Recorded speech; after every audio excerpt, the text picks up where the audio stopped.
آپ کی سوسائٹی پہ، لوگوں کی زندگی پہ، انڈیویجول پہ. ہمیں اس بارے میں ویل اویئر رہنا چاہیے. یہ ہمیں ہیلپ کرتا ہے بچانے سے، اور جو لوگ اس میں مبتلا ہوں ان کو علاج کی طرف راغب کرنے میں بھی یہ فیکٹر ہیلپ کرتے ہیں. ڈاکٹر صاحب بہت شکریہ کہ آپ نے ڈیٹیل سے بتایا. اب میں آپ سے یہ پوچھنا چاہوں گا کہ ایسے اس مرض میں مبتلا ہو گئے، نشے عادی ہو گئے، کیا سر ان کا علاج ممکن ہے؟ تو کون سے علاج کیا جاتا ہے؟ Very important. ٹھیک پوچھا. تو لوگ انفارچونیٹلی یہ سمجھتے ہیں شاید ٹھیک ہے. جب وہ لوگ آتے ہیں آؤٹ ڈور میں تو جو مائنڈ ٹو ان کو آؤٹ ڈور میں ہی ٹریٹمنٹ دے دیتے ہیں.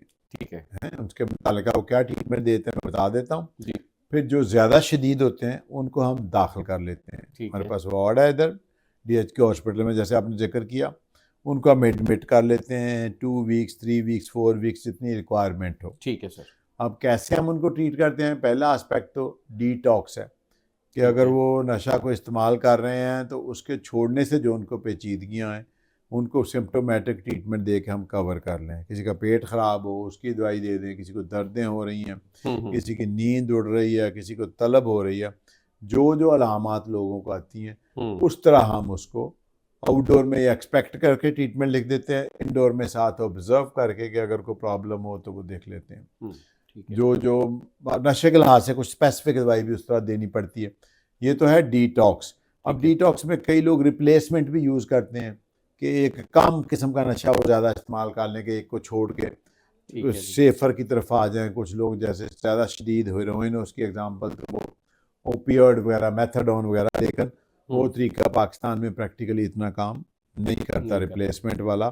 ہم سمپٹومیٹک یعنی کہ جو علامت آئے گی اس کو چھوڑنے پہ جو پرابلم آتی ہے اس میں زیادہ ہیلپ کرتے ہیں. ڈی ٹاکس پہلا سٹیپ ہے. اس کے بعد جو مین سٹیپ ہے پریونشن، کہ وہ دوبارہ اس طرف نہ آئے. صحیح ہے. اس کے لیے اس کی مینٹیننس ٹریٹمنٹ ہے، فالو اپ ہے. اور اس سے بھی اگلا سٹیپ ہے کہ وہ سوسائٹی میں ری انٹیگریٹ ہو جائے. اس کو آپ ریہیبلیٹیشن کہتے ہیں، بحالی کہتے ہیں. کہ وہ اس کو دوبارہ معاشرے کا مفید حصہ بنائیں، اس کی جاب کے لحاظ سے، اس کی ارننگ کے لحاظ سے، اس کی سوشل سکلز کے لحاظ سے، اس کا امیج جو گھر والوں باقی سوسائٹی میں چینج ہو چکا اس کو ری بلڈ کرنے کے لحاظ سے. صحیح ہے سر. سر اسی طرح اگر اب چونکہ دور جو ہے وہ جدت میں جاتا جا رہا ہے، جدت سے جدت میں جاتا جا رہا ہے، اسی طرح نشے جو ہیں ان کی اقسام میں بہت زیادہ جدت آ گئی ہے. آئس سر جو ہے آج کل وہ کافی زیادہ گھر جو ہے وہ اسی طرح برباد کر رہی ہے. سر تمام منشیات خاص طور پر آئس کی اگر ہم بات کرتے ہیں تو اس کے نقصانات کیا ہیں، اور آپ کیا ایسا سمجھتے ہیں کہ ینگسٹر جو ہیں ان کا رجحان آئس کی طرف کیوں زیادہ چلا؟ جی آپ نے بہت اہم بات کی. انفارچونیٹلی آج کل ہم سب سے زیادہ کیسز جو دیکھ رہے ہیں ہمارے پاس ایڈمٹ ہوتے ہیں وہ آئس سے ریلیٹڈ ہے. جی. اور اس کی بھی کامنس جو پرابلم ہے، جیسے ہم پیچیدگیاں کی بات کر رہے تھے، گھر والوں کو پتہ نہیں چلتا، کوئی اسمیل کو اس طرح انہیں اندازہ نہیں ہوتا. بڑے اسمارٹ وے میں بچیاں انفارچونیٹلی یوز کرتے ہیں. سائیکوسز ہوتی ہے اس کے ساتھ. سائیکوسز یہ ہے کہ ان کو کانوں میں آوازیں آتی ہیں. ٹھیک ہے. ان کو شک پڑتا ہے کہ اگلا بندہ میرے خلاف ہے. انہیں اس بات کا غصہ آتا ہے. بالکل. اور وہ دوسرے بندے پہ اٹیک کرتے ہیں، ان سے لڑتے ہیں. تب گھر والوں کو پہلی دفعہ احساس ہوتا ہے کہ بچے کے رویے میں یہ چینجز کیوں آ رہی ہیں. اور اگر یہ چینجز آ رہی ہیں تو اس کو ایڈریس کرنا چاہیے، دیکھنا چاہیے. اس سائیکوسس کو بھی ٹریٹ کرنا چاہیے اور اس کو آئس سے بھی نکالنا چاہیے. یہ بہت کامن ہو جا رہا ہے یوتھ میں اور اس کی پیچیدگیاں بڑھتی جا رہی ہیں. انفارچونیٹلی ڈیتھس بھی اس کے ساتھ رپورٹ ہوتی ہیں جب آپ سو نہیں پاتے، اور باقی بھی سارا آپ کا نظام خراب ہوتا ہے. ہمیں اس بارے میں اویئر رہنا چاہیے.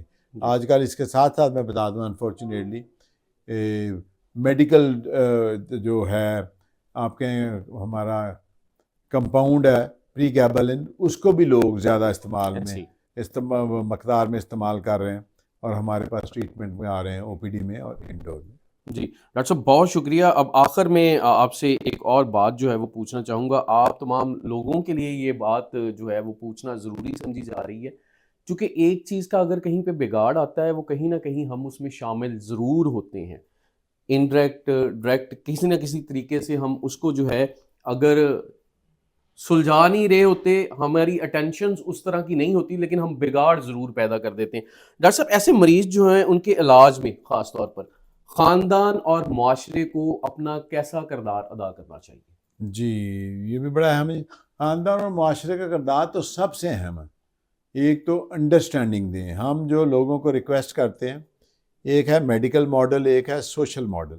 ٹھیک. میڈیکل ماڈل یہ ہے کہ آپ اس کو مریض سمجھیں, مجبور سمجھیں, اس کو علاج کے لیے راغب کریں, اس کی بھی اسے تلقین کریں اور سائیڈ ایفیکٹس کے بارے میں ایجوکیٹ کریں اور بتائیں پاسبلٹیز کی کہ ٹریٹمنٹ میں قابل علاج ہے.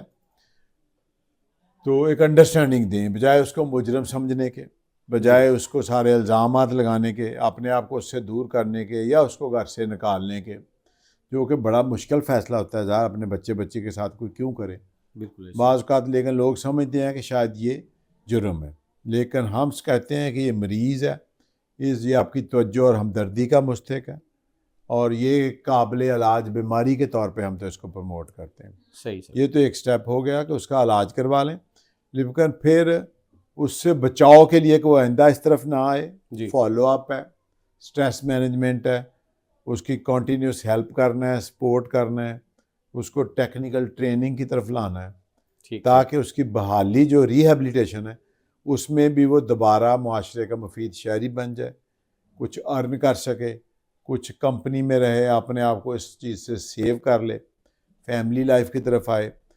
تو اس سے بچاؤ کے لیے, اس کو دوبارہ مفید حصہ بنانے کے لیے سوسائٹی کا, فیملی کا بہت بڑا رول ہے. اور ناٹ اونلی یہ رول اس طرح ہے, prevention is better than cure. ہمیں اویئرنیس, جیسے آپ یہ پروگرام ریکارڈ کر رہے ہیں, بالکل اس طرف آنے سے بھی بچنے کے لیے ہمیں جاننا چاہیے. جو شروع میں ہم نے بتائی اس کی کمپلیکیشنز, اس کے لحاظ سے اور اس کے طریقہ استعمال بڑھ رہے ہیں اور اس کے جو اثرات آ رہے ہیں, میڈیکل ہیں, سائیکولوجیکل ہیں, سماجی ہیں, فائنینشیل ہیں, ایون لا کے بھی اگینسٹ ہے, غیر قانونی ہے. تو اس آسپیکٹ سے ہمیں اویئر ہونا چاہیے اور اپنے آپ کو, اپنی فیملی کو, اپنے نیئر اینڈ ڈیئر ونس کو, اپنے ارد گرد کے لوگوں کو, اوور آل اپنے محلے کو, پوری سوسائٹی کو, نیشن کو بچانے کے لیے اپنی کوشش کرتے رہنا چاہیے. جی ڈاکٹر صاحب بہت شکریہ. ڈاکٹر صاحب چونکہ آپ نے سوشل میڈیا کا بھی ذکر کیا ہے, تو اس کے تھرو جو ہے وہ دیکھیے اچھی باتیں بھی لوگوں تک پہنچتی ہیں. سر سوشل میڈیا میں ایسا سمجھتا ہوں کہ ایک ایڈکشن ہی ہے, یہ آپ کا اس بارے میں کیا رائے ہے سر؟ جی میں آپ کی رائے سے متفق ہوں جی. کس طرح یہ ہے کہ آپ دیکھیں نا, جو شروع ہم نے بات کی تھی نشے کی ڈیفینیشن میں, اس میں بھی لوگ مجبور ہیں بار بار اس کو یوز کرنے میں. ایسے ہی ہے, یہ ان کا زیادہ تر ٹائم لے جاتا ہے, یہ ان کی انرجی لے رہا ہے. لوگ اٹھتے ہی سب سے پہلے یہ کام کرتے ہیں. بالکل ایسے ہی. تو لوگوں کی ورکنگ خراب ہو رہی ہے, اسٹوڈنٹس کی اسٹڈی خراب ہو رہی ہے, نیند خراب ہو رہی ہے, ان کی جنرل ہیلتھ پہ امپیکٹ آ رہا ہے, اور پھر وہ سائبر بلنگ اور باقی ساری علتوں کا جو اس سے ریلیٹڈ ہے اس کا شکار ہو رہے ہیں.